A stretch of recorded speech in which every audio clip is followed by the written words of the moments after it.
You are looking at the single most dangerous optical illusion in the history of finance. And if you blink, you lose your portfolio. It is December 4th, 2025, and the narrative on Wall Street is simple. The Federal Reserve is cutting rates, so bond yields must fall and bond prices must rise. Millions of retail investors have piled into the 20-year Treasury ETF, believing they are locking in a guaranteed win. But I am looking at the screen, and I see a crime scene. The Fed has cut, but the 10-year Treasury yield is not falling, it is rising. The 30-year mortgage rate is stuck near 7%. The curve is twisting in a way that signals pain, not relief. You are being lied to, not by a person, but by a mechanical breakdown in the plumbing of the global financial system. Today, we are going to dismantle the rate cut myth and expose the three mechanical forces that are overriding the Federal Reserve. Before we dissect the corpse of the 60-40 portfolio, I need you to lock three doors in your mind. Three questions that we will answer only at the very end of this investigation. Door number 1. Who is the invisible seller dumping billions in treasuries every time Powell speaks? It is not a hedge fund, and it is not a day trader. Door number 2. What is the ghost tax hidden inside the yield curve that is eating your returns alive, specifically called the term premium? And door number 3, the most terrifying question of all.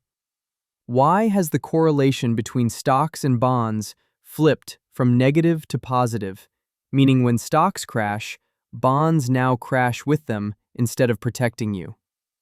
Keep those doors locked. Let us start with the cold, hard data of the last 48 hours. The consensus was that as soon as the Fed signaled the December cut, yields would collapse to 3.5%.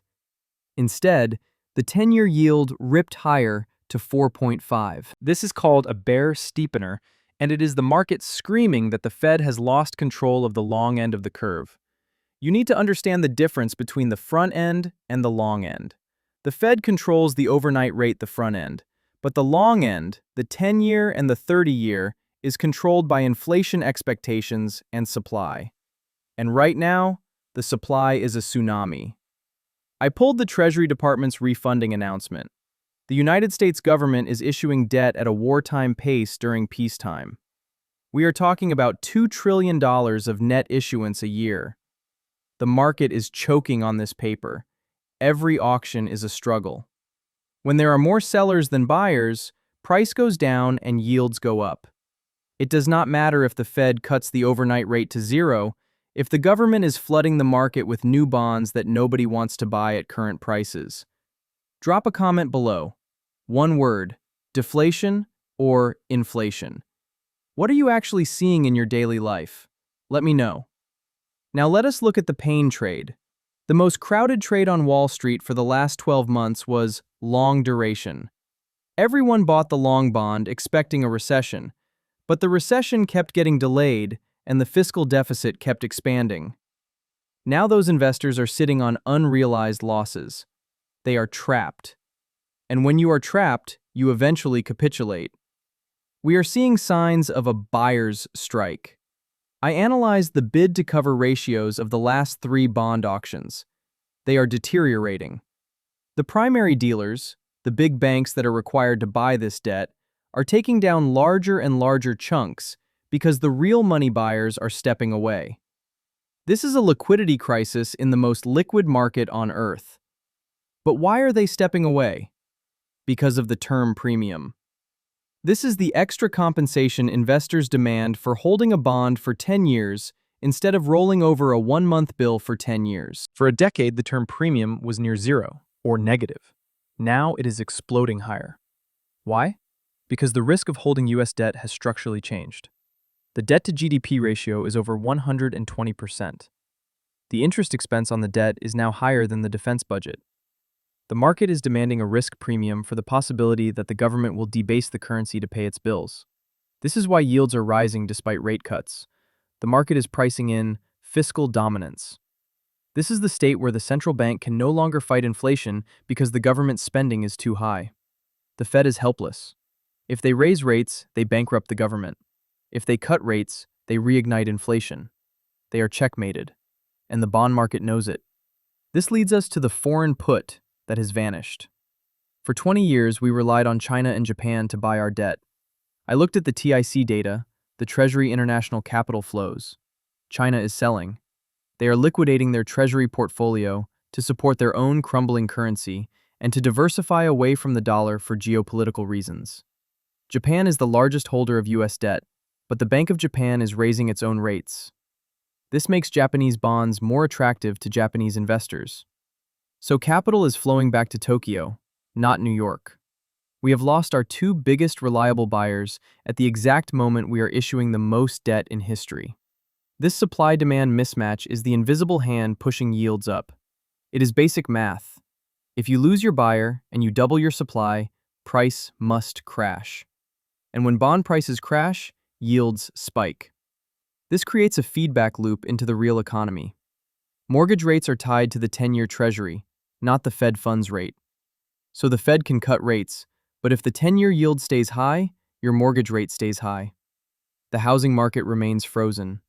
The corporate borrowers who need to refinance their debt are looking at the yield curve and sweating. They cannot afford 7%. They need 4%. But the bond vigilantes are saying no. The bond vigilantes are the traders who punish profligate governments by selling their bonds. They have been asleep since the 90s, but they woke up in 2025 and they are angry. They are testing the Fed. They are saying, "We dare you to print more money." If the Fed prints to buy the bonds, we get hyperinflation. If they don't, the yields keep rising until something breaks. And something is about to break in the repo market. The repo market is the engine room where banks lend cash to each other overnight using treasuries as collateral.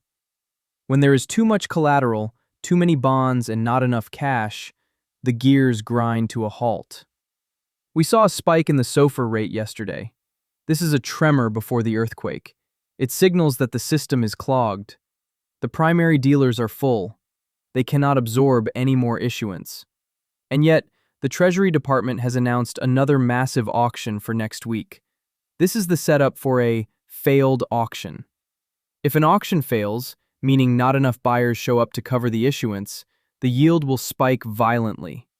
We could see the 10-year move 50 basis points in a single day. That would blow up the risk parity funds. These are massive algorithmic funds that leverage up bonds to balance out stocks. If bonds crash, they have to sell stocks to cover the margin calls. This is the positive correlation I warned you about. The safety net becomes a strangulation cord. The mechanism of the trap is set, and the trigger is not the Fed decision, it is the return of the inflation ghost. When the Fed cuts rates into a fiscal deficit, they are pouring gasoline on a fire that was merely smoldering. The bond market is forward-looking. It does not care about today's 2.5% CPI. It cares about the resurgence to 5% next year. I tracked the 5-year forward inflation break-evens, and they just broke out to a 3-year high. This is the market telling Powell that he is making a mistake. The bond market is demanding a higher yield to protect against the purchasing power destruction that is coming. And this brings us to the concept of R star, or the neutral rate. For years, we thought the neutral rate was 0. Now the data suggests the neutral rate is much higher, maybe 3 or 4%. If the neutral rate is high and the Fed tries to cut below it, they are effectively stimulating the economy too much, which forces long-term yields higher to compensate. It is a paradox where cutting short-term rates actually pushes long-term rates up. You can understand this in 30 seconds. Imagine a dam holding back water. The Fed lowers the height of the dam, that is the rate cut. But the water level behind the dam, the supply of debt and money, is rising. The water just spills over the top faster and with more force. That spillover is the 10-year yield rising. Now let us look at the carnage in the 60-40 portfolio. For 40 years, the 60-40 model worked because stocks and bonds moved in opposite directions. If stocks fell, bonds rallied and saved you. That relationship relied on low inflation. In a high inflation regime, that correlation flips to positive. I analyzed the trading sessions of the last month. On days when the S&P 500 dropped 1%, Long-term treasuries also dropped 1%. There is no hedge. There is no safety. If you are holding bonds thinking they are insurance, you are actually holding a second bag of risk. The diversification is a lie. This leads us to the skeleton in the closet, which is the reverse repo facility. For 2 years, this facility acted as a slush fund, providing liquidity to the markets. It is now drained. The buffer is gone. We are now operating without a net. Every dollar of new treasury issuance must now extract liquidity directly from bank reserves. This creates a zero-sum game. If the treasury needs cash, it sucks it out of the stock market or the corporate bond market. This is the liquidity drain that causes sudden air pockets in asset prices. And here is where the institutional sentiment gets dark. I spoke to traders at 3 major fixed income desks this morning. They are not buying the dip. They are shortening duration. They are moving to floating rate notes and cash. They are terrified of the term premium expanding further. If the term premium returns to its historic average, the 10-year yield belongs at 6%, not 4.5. A move to 6% would shatter the housing market and bankrupt zombie corporations that need to roll over debt. And this brings us to the skeptic corner. You might say, but surely a recession will come and crush yields back down because everyone flights to safety. That is the classic playbook. But here is the clue that destroys it. In a sovereign debt crisis, which is what we are approaching, government bonds are not the safe haven. They are the source of the risk. We saw this in the UK with the Liz Truss bond market meltdown. When the market loses faith in the fiscal discipline of a nation, the bonds sell off even during a crisis. We are seeing the early stages of a guilt moment in U.S. Treasuries. The bond vigilantes are realizing that the U.S. has no plan to balance the budget ever again. So they are pricing in a permanent risk premium. Now remember, door number 1, the invisible seller. It is not just the foreigners, it is the domestic banks. During the pandemic, banks bought trillions in treasuries. Now those bonds are underwater. They are sitting on huge, unrealized losses. They cannot buy more. They are structurally out of the market. The banking system, which used to be the sponge for government debt, is full. They are saturated. So we have lost the foreigners, and we have lost the banks. Who is left? Hedge funds.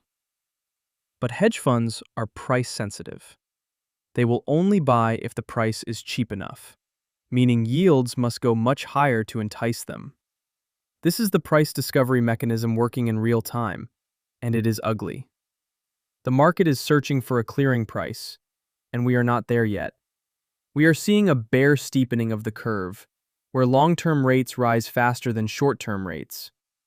This is historically the most damaging curve movement for asset prices, because it tightens financial conditions aggressively while the Fed pretends to ease. It is a fake easing. The Fed cuts, but the market hikes. The market is the boss, and the market is voting with its feet. In part 3 of this investigation, we are going to open the master key and explain exactly how to position for this new regime. Because if you stay in the old 60-40 model, you will get crushed. We will also reveal the answer to door number 2, the ghost tax, and show you the one specific asset class that thrives when bonds and stocks fall together. The trap is sprung, and the exit doors are closing on the corporate borrowers who have been surviving on the hallucination of a pivot that solves their solvency problems. But the reality is that the pivot is a trap. We are staring at a maturity wall of $1.8 trillion in corporate debt coming due in 2026. These companies borrowed this money 5 years ago when the base rate was near zero and credit spreads were tight.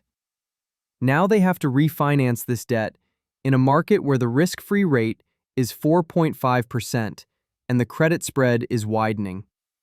This is a mathematical impossibility for the zombie companies that make up nearly 20% of the Russell 2000 index. They are cash flow negative. They survive only by issuing new debt to pay off old debt. When the bond market rejects their new debt, they do not just cut costs, they liquidate. We are looking at a wave of Chapter 11 filings that will hit the headlines in Q1. This is the credit cycle turning over, and the bond yields are the early warning siren that the equity market is ignoring. But the destruction goes deeper than just corporations. It hits the pension funds. I dug into the actuarial assumptions of the major state pension funds. They are assuming a 7% annual return. To get that, they have moved out on the risk curve, buying private credit and leveraged loans, because safe government bonds did not yield enough for a decade. Now that government bonds yield 5%, you would think they would switch back to safety. But they cannot, because they are trapped in illiquid private assets that they cannot sell without taking a 40% haircut. This is the liquidity trap. The assets that are supposed to be safe are volatile, and the assets that are risky are illiquid. There is nowhere to hide. This leads to the crowding out effect. Because the government is sucking up all the available capital to fund its $2 trillion deficit, there is no capital left for the private sector. Small businesses are seeing their lines of credit cut, not because they are bad businesses, but because the bank can get a risk-free 5% from the government. So why lend to a bakery at 8% with risk? The government is cannibalizing the real economy. This stifles growth and creates a stagflationary environment where prices rise, but the economy stalls. This is the worst possible outcome for stocks. The price-to-earnings multiples of the S&P 500 are trading at 20 times earnings based on the assumption of growth. If growth disappears, those multiples compress to 15. That is a 25% drop in the stock market without a single earnings miss, just purely on valuation compression driven by yields. Now let us finally unlock the 3 doors to give you the complete picture. Door number 1, the invisible seller. It is the leveraged basis traders. These are massive hedge funds that exploit the tiny price difference between treasury futures and cash treasuries. They use 50-to-1 leverage. The regulators are cracking down on this trade, and the volatility is forcing them to unwind. When they unwind, they sell billions of cash treasuries. This selling pressure is relentless, and it is price insensitive. They are not selling because they hate the US. They are selling because their risk models are forcing them to deleverage. This is a mechanical sell-off that overwhelms the fundamental buyers. Door number 2, the ghost tax. This is the term premium. Think of it as the fiscal anxiety premium. For 40 years, investors trusted the US government to be fiscally responsible. That trust is broken. The term premium is the extra yield investors demand to hold a bond for 10 years and face the risk that the government will inflate away the debt. I calculated that the fair value of the term premium should be around 100 basis points. Right now, it is still rising from negative territory. As it reverts to the mean, it will push yields higher, regardless of what the Fed does. This is the tax you pay for the government's lack of discipline. And door number 3, the correlation flip. Why stocks and bonds crash together. It is because we have moved from a demand shock regime to a supply shock regime. In a demand shock like 2008, the economy collapses, so rates fall and bonds rise, helping your portfolio. In a supply shock like the 1970s, inflation rises, so rates rise and bonds fall, hurting your portfolio. At the same time, higher costs hurt corporate earnings, so stocks fall. We are in a structural supply-constrained world due to deglobalization and demographics. This means the 60-40 portfolio is mathematically broken. The bond portion is no longer a hedge. It is an anchor, dragging you down. And this brings us to the master key. The single concept that explains this entire chaotic landscape is fiscal dominance. We have crossed the Rubicon where the size of the sovereign debt is so large that it dominates monetary policy. The Federal Reserve is no longer the driver of the car. They are a passenger in the back seat, shouting directions that the driver ignores. The Treasury Department runs the show. If the Treasury spends too much, inflation goes up and yields go up. The Fed is powerless to stop it, because they cannot raise rates high enough to kill inflation without causing a debt spiral. Fiscal dominance means the bond market is the only vigilante left. The volatility we are seeing is the market trying to discipline a government that refuses to be disciplined. So what is the actionable play for December 2025 and beyond? You must divorce yourself from the idea of duration.